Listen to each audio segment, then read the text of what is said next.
Thank you for joining Effortless Attraction. My name is Evelyn McAleer. I'm the author of A Life You Want, Effortless, and The Woman's Journey. I'm a life coach, business mentor, and inspirational speaker. And my greatest value is making a difference in people's lives. So I hope through these podcasts I can make a difference to your life. Today's show is sponsored by ERK Digital Marketing, providing service to enhance your business online and website design. Contact erkmarketing.com. Thank you, ladies and gentlemen, for joining in today's podcast. I am joined today by Hugh Alinden. Now brace yourself. He's a certified master practitioner of NLP, 32 years professional sales and marketing. He's been 22 years in the self-employment status, 30 years as a student of personal development, and 17 years in business coaching. Hugh, I think I need a bit of a holiday after reading that. Hugh, you're most welcome today. Thank you for joining me. Good day, Evelyn, and thank you for the invitation. I'm listening to you reading that back, and I'm thinking, is that me? So, it just seems sometimes like a flash in the pan, but it's incredible when someone asks you what is it you've actually done, or what is it that you do. The wonderful thing of time, it either can go very quickly or very slowly.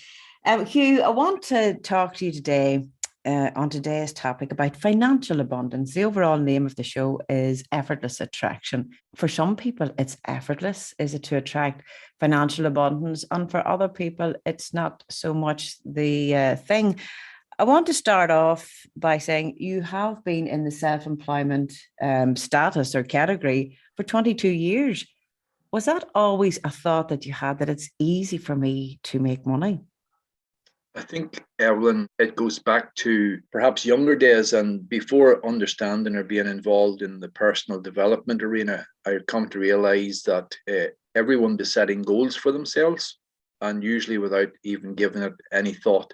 If we think back to our youngest days as children, I certainly recall in a situation growing up at home where we always had everything that we wanted, maybe not everything everything we needed, maybe not everything that we wanted. But I recall the excitement every single year when the autumn and winter catalogs would do the rounds, and getting the books out and going straight to the toy section, because the summer and spring version had very little toys, but the autumn and winter one was full of toys. And even back then, without realizing it, flicking through the pages, you were identifying the toys or the things that you would hope for or aspire for.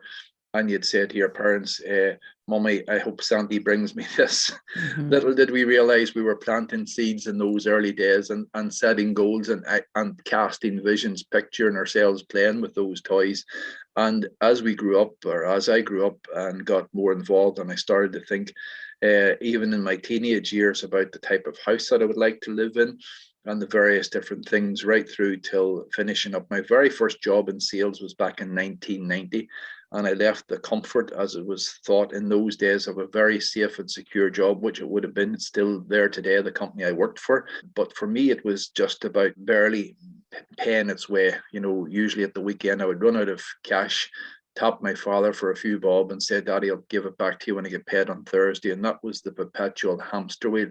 And I realized that wasn't where I wanted to be. A couple of guys I played Sunday League football for were sales reps at the time, and they were regular, turning up every couple of years in a new car, maybe not a top of the range, but a new equivalent of a Ford Focus. Back then was a Ford Escort, or a Vauxhall Astra, which back then might have been a Vauxhall Chevette or equivalent type cars. And I thought, imagine being able to be in a position where somebody purchased the car for you. So I guess the point that I'm making is, even back then, we were setting goals without even realizing what we were doing. I got myself my first job in sales. I got the free car and all of the perks that went with it. And then I discovered personal development. And when I discovered personal development, it was back in the spring of 1993. And someone told me to get a book, to go and purchase a book called The Magic of Thinking Big. I purchased this book, and it was a long labor of love before I actually got round to reading it, simply because I purchased the book, stuck it on a shelf at home, and it was weeks, if not a few months later, before I even got round to opening the first page of it. read it for a while, put it back down, didn't revisit it. And then I met a guy who at that particular stage was driving the latest Ferrari to hit Northern Ireland back in the early 1990s. Got chatting to him. He had built his own business, which had been involved import and export. He had a global business at that stage, and he had given up his job, his secure job as a safe accountant in a big company. And he made good money then, but he also indicated to me that he would never make serious money until he worked for himself. And he then started talking to me about having read this book. I asked him what was the catalyst for his change. And he started to speak to me about having read this book called The Magic of Thinking Big. And I still recall today thinking, oh, I have read that book. And as he started to speak about it, I was thinking, I don't remember that part and I don't remember this part. So when we finished our coffee and headed back home that evening, I basically picked up the book and realized that the bookmarker hadn't even reached the end of the first chapter. So I started from scratch again, and I absolutely devoured the book, Evelyn. And from that moment forward, my goal setting, my desire to be self-employed increased dramatically. And whilst I had some incredibly good jobs, in fact, in the corporate world, I rose rapidly then.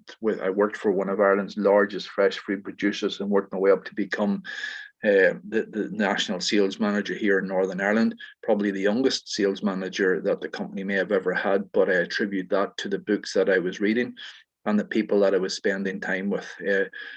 You are the sum total of the books you read and the people you spend time with, and I learned that very early on. So I spend a lot of my time now networking and spending times with the people that I would aspire, that would drive me forward, propel me forward, and keep resetting my goals. The idea of being self-employed was well and truly planted back in my teenage years, and I harbored that until I became self-employed at the age of 28. And I have the reason that I use the terminology status is because I believe that everyone is self-employed, whether they realize that or not. The actual terminology is more from perhaps an employment or a tax perspective that says self-employed. But I actually believe, and I carry the notion that everything we do and every role that we're involved in is an opportunity for us to be our own best ambassador. We're our own brand ambassadors. So everything that I've ever done from I became aware of this, I have done with the attitude of self-employment. Doesn't matter whether I was working for someone else or what role that I was actually in, or even just assisting somebody. I always had the attitude of self-employment. You've brought me back myself because, again, you're saying about the catalogue. There was something that came through the door yesterday, and I remembered the toys and just being fascinated with getting to the catalogue. And isn't it amazing too when we think of it? You know, the idea of a catalogue was a lot of parents paid off on the things they never really had a lot at the time to buy something out straight. But Hugh, you talked about you always had a mindset of being self-employed, even though you were employed. Your imagination, creativity, and stepping beyond a fear, whereas perhaps employment can bring that safety feeling to people. I recall my father, Evelyn, saying to me, and my father had been self-employed for many years as well. He'd also been employed, and he had had some reasonably good times. I wouldn't say tremendous success, but he had a lot of challenges in his personal life as well. But I recall him saying, with his years of experience, when I was leaving the factory to take up the job in sales, you know, Hugh, it's a very difficult life because you've got to make your own way all of the time. And he also said to me, you know, that's a safe and secure job and you're getting a good wage, and maybe, you know, maybe you should be content with that. And I recall a very famous household name, a football manager here in Ireland, the opposing team to that I would support at a county level, saying to me many years ago, you know, Hugh, many people are blessed with long life, as in they may live to their 75 or even 85. And some people are even living longer than that today. But he said the unfortunate thing is that many of them actually die somewhere between the ages of 25 and 35. The only difference is that they wait till they're 75 or 85 to be buried. And when I asked him to elaborate on that, he basically said, Hugh, their spirit and their will and the excitement of their teenage years and the enthusiasm that they take from growing up to the end of school, to uni and whatever, unfortunately in today's society, and maybe for many years, maybe for centuries, they have had their will and their aspirations trampled on and crushed so many times that somewhere in that unfortunate time lapse, that decade between their mid to late 20s and their mid to late 30s, they've taken such a hammer that they just settle for a life of mediocrity. Let's just keep going, same old, same old. Now, again, there's nothing wrong with that if that's what suits them, but I have realized that wasn't where I was content, that I had drive and ambition, and I wished to desire some of what I might describe as the better things in life, and I've been blessed that lots of things have worked out for me. Also, there's lots of things that haven't went according to plan, and all of those situations I've looked as opportunities to learn. But everything that I have ever done, Evelyn, I have done to the best of my ability, and it doesn't matter whether it's domestic chores at home through till my commercial applications. Everything that I choose to do to the best of my ability, because internally I see myself as my own brand ambassador.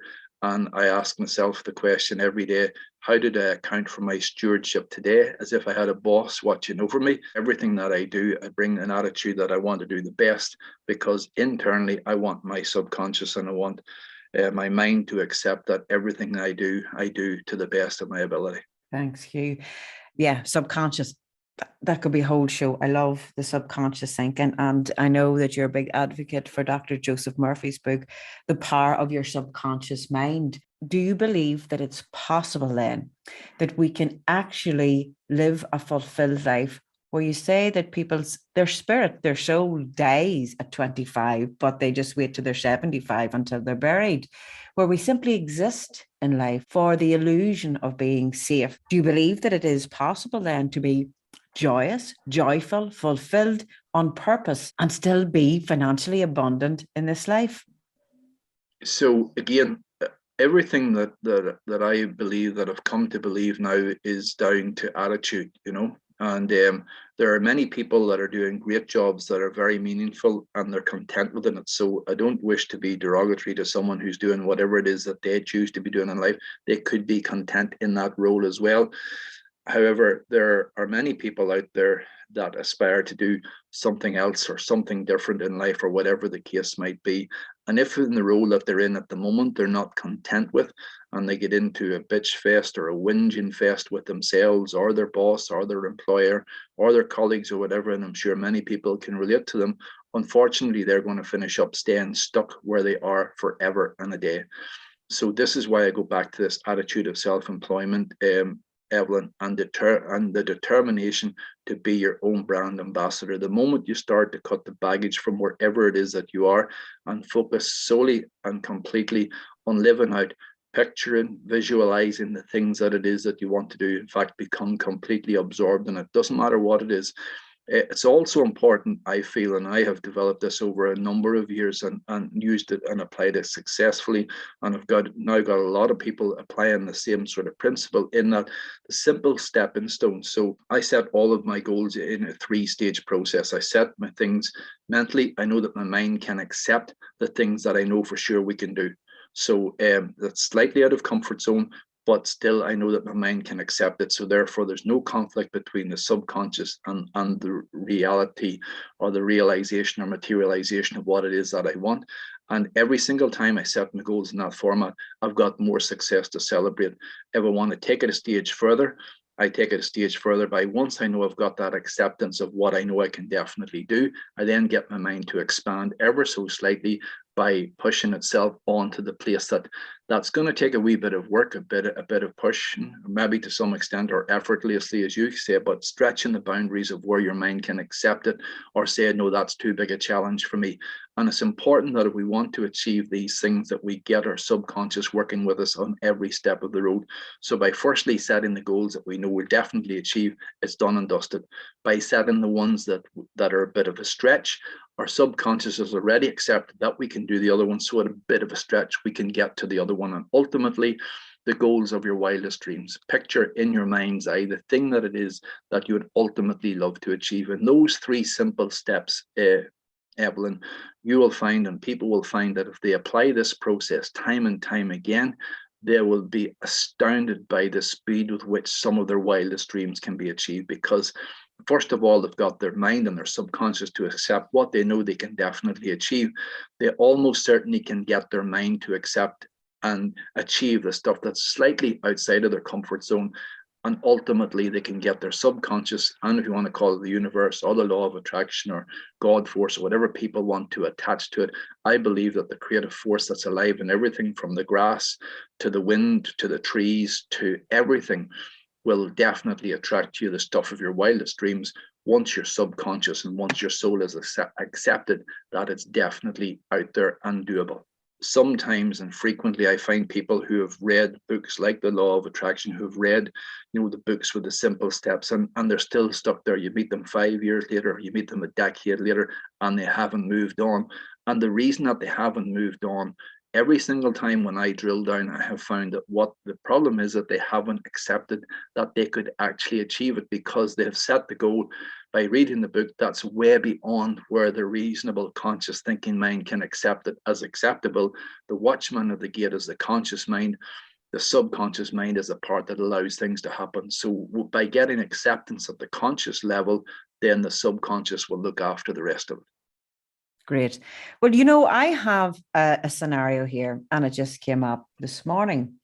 One of the ladies that I work with, and she just left her job last week. Now, she has been doing a lot of personal development this many a year, and she has realized that if something no longer serves me, I'm ready to step away from it. Now, this is where trust comes in, because there is no other job. She had no other job there before she stepped away from this, but she knew herself that where she was at, and she was receiving excellent pay from this, she felt it was no longer serving her. So now she's at that trust stage. She's now at that, where will I be guided to now? What advice would you have for anyone in that similar situation that has taken the bold step? And especially now where a lot of people can go into fear with all the rises and many things that's happening, that I let go of this. Mm-hmm. Yeah, well, there's obviously, you can analyze things till you paralyze them, and then you allow fear to control your life yet again, which obviously stands for false evidence appearing real. However, when you've made a decision like that, particularly in the current environment and climate that we live in. And there's always been challenging times, and I'm sure, Evelyn, we're of a similar age bracket, that we can think back through our childhood years or teenage years or 20 years or 30 years and so on. And every decade there seems to be some new challenge or some new crisis. So the moment that we decide to free ourselves and not be restricted by the conditions that are going on around us is a massive step forward, which this lady has obviously taken.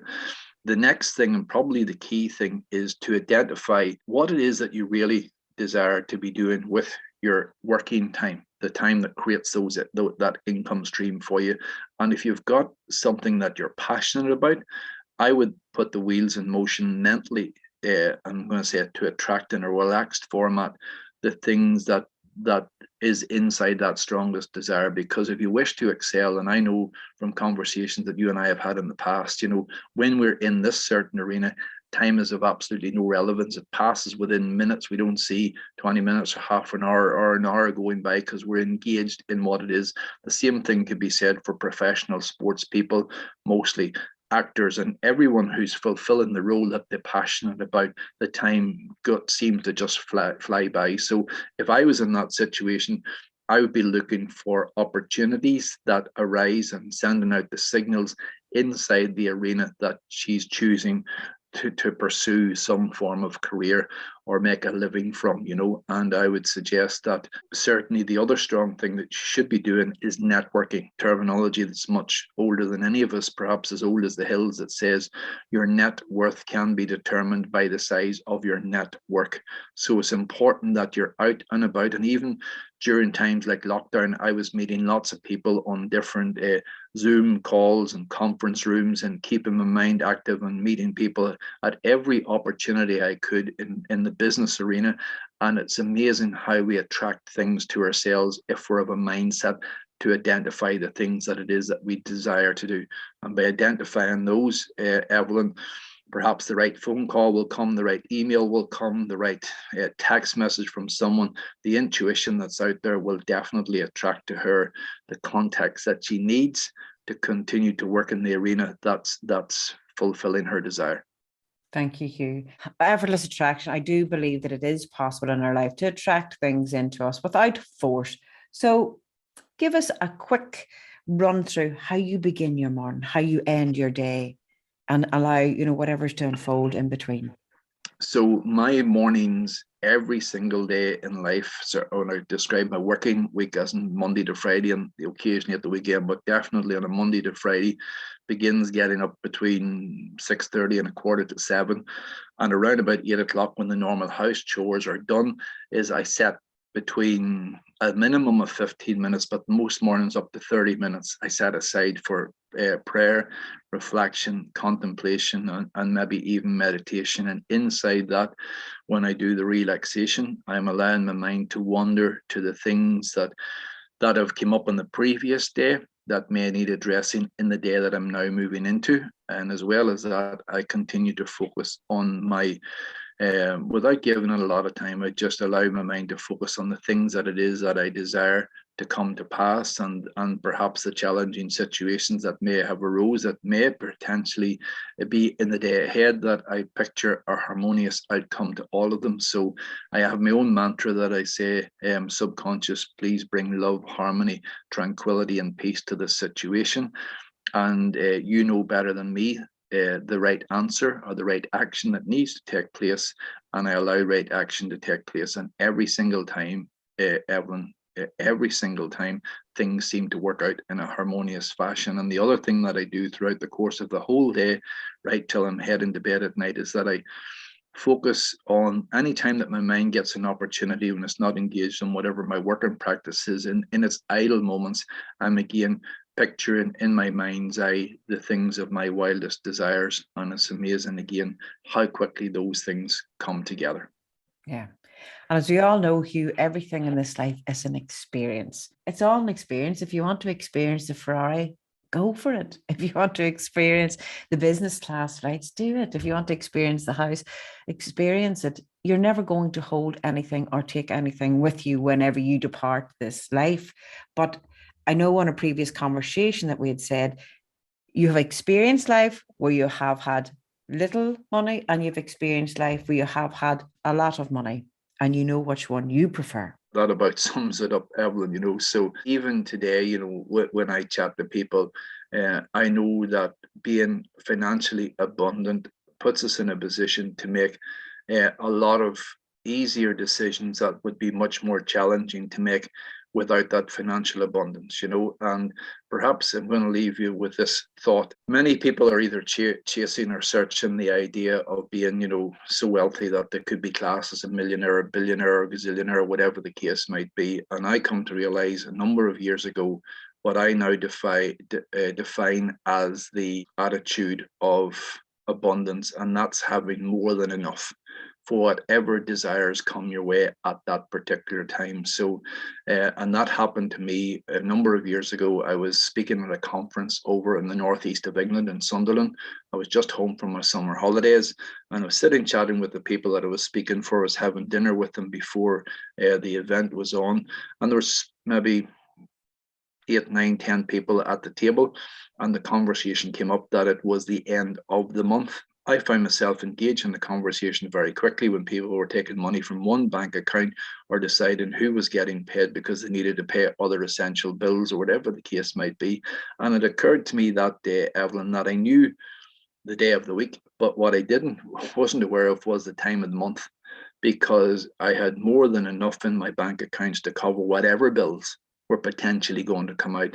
And that was a stark realization for me, because in my employed situation, and even in a self-employed situation, many, many times I recall being in that similar situation. And I'm going to say thank God, because that's a terminology I use regularly. Some people could thank the universe or the stars or whatever, but I thank God that I've been blessed now for many years in a situation where when it gets to the end of the month, it doesn't matter to me what day of the week it is or when it falls, that there's more than enough. And I think that level of contentment is something that most people should be aspiring to. That's in my own opinion, again, obviously, but it's an incredible sense of freedom to know that you don't have to be a millionaire or a gazillionaire or a billionaire, whatever the case might be, but to know that there is always more than enough. And for me, that should be the ultimate goal for everyone. Yeah. Hugh, if someone would like to work with you, I know you have a wonderful group or set up. Well, I'll let you explain it briefly here. It's called Success in Living, but you also do one-to-one coaching with anyone. Just give us an overall there. People can check me out on hughmcalinden.com. Straightforward enough, so they'll get all my contact details there.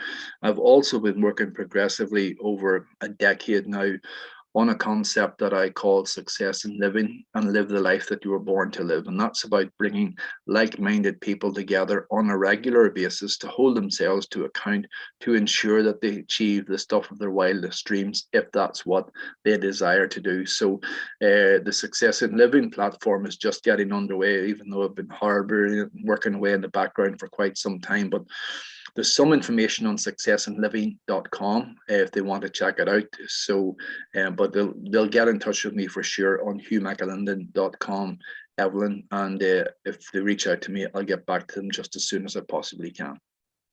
Well, thank you, Hugh, for all your knowledge, your insight, your experiences. And it's just wonderful. I love speaking to people, because people like yourself, you take your experiences from the past and you say, now, how can I help and serve from what I have learned, and for the good of all mankind, I do believe. So, Hugh, thank you for your time today. Thanks for the opportunity to speak, Evelyn. Wish you and your listeners all the best.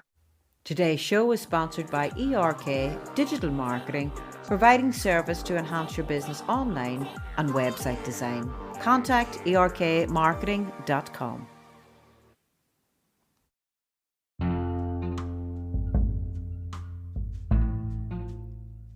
If you would like to become a paid subscriber to Effortless Attraction, you'll find the link in the main profile.